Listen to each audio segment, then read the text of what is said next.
Viral होती है सारी वीडियो। हम आते नहीं कनॉट प्लेस में। आप देख रहे हैं एमपीएन चैनल। मैं दिलीप कुमार कुशवाहा। आज आए हैं हम लोग कनॉट प्लेस में।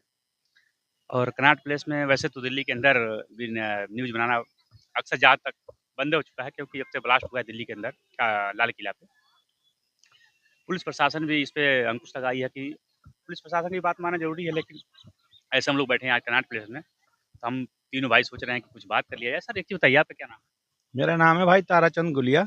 मैं जाट हूँ। और जो भी हो रहा है देश में, पार्टी के हिसाब से तो ठीक हो रहा है। पार्टी भी ठीक काम कर रही है, और सही जो ठीक काम कर रही है वही अब है? एक चीज़ नीति बताइए, राजनीति अभी में बिहार में चुनाव हुआ है। बिहार में जो चुनाव हुआ है, ये किसी के समझ में नहीं आ रहा है कि बीजेपी का इतना सीट आया कैसे। जो माननीय हमारे गृह मंत्री जी हैं, उनका भी आंकड़ा 150-160 तक था, और हम भी अपने चैनल पे डाले थे कि 128, 130, 35 तक जाएगा। लेकिन जो ये एरोप्लेन जैसा, मिसाइल जैसा ये सुपर फास्ट बिहार में चुनाव का जो परिणाम आया है, इस पे थोड़ा संदेह के घेरे में आ जा रहा है। क्या कहेंगे? इससे हम ये कहेंगे कि भाई जनता जागरूक हो चुकी है। जो साइलेंट वोटर है आज के टाइम पे वो ज्यादा काम कर रहा है। पहले वाला वो ढोल पीटने नगाड़े पीटने वाला काम नहीं है। किसी को आप डरा धमका के आप वोट नहीं ले सकते। आप वोट आपको मिलेगा प्यार से मिलेगा, कुछ काम करके दिखाओगे तब मिलेगा। वैसे कोई आपको वोट नहीं देने वाला। क्या ऐसा कौन-सा सिचुएशन आया बिहार के अंदर, या बीजेपी ने कौन ऐसा गेम खेला जिससे ज़्यादा लोग जनता प्रभावित हुई? देखो बीजेपी का कोई गेम नहीं है, गेम है सारा नीतीश का। वो सुशासन बाबू के नाम से जो चल रहे हैं ना, और वो सुशासन बाबू का उनका जो ट्रेंड है वो वास्तव में ही काम कर रहा है। वहाँ की लेडीज इतनी खुश है, आज के टाइम पे वो कहीं पे भी जा आ सकती हैं। और बच्चियां जो पास होती हैं 5वीं 6ठी से ही वो साइकिलें बांटना शुरू कर देते हैं। 10वीं 11वीं 12वीं के बाद 10-10 हज़ार रुपए दे रहे हैं। जो बीए कर लेती हैं उनको 50 हज़ार रुपए दे रहे हैं। शादियों में भी सुना है मैंने पैसे दे रहे हैं।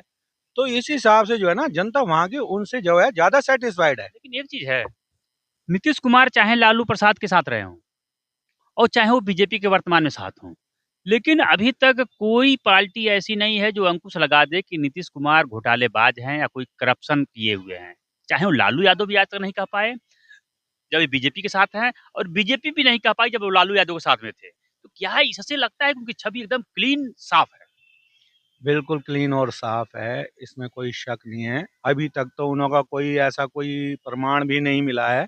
अगर मिला होता तो कोई ना कोई, जैसे ये दल बदलते हैं तो इनके पीछे पड़ जाती कोई ना कोई सरकार। सेंटर में भी रही है बीजेपी, और उससे पहले मनमोहन के टाइम पे भी लालू प्रसाद भी केंद्र में थे। वहां पे नीतीश बेशक थे मगर केंद्र में तो थे ही।